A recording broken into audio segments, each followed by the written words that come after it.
Binirang. And this is part of our fitness training for Biniverse World Tour 2025 Philippines! Sino manonood sa Philippine Arena? Wow! Hoping kaming Bini na sana maging smooth ulit tong round natin just like last year. Dahil kilala namin ang Bini Round Blooms, very disciplined yan. So sana this year lang, diba, smooth lang yung maging flow.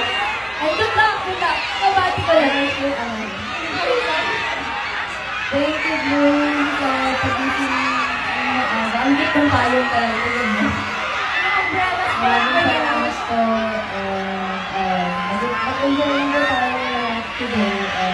Huwag tayo mag-phone. Yes, kung 5K ang din kayo ay people, sana matapos natin to, guys. I'm excited for everyone.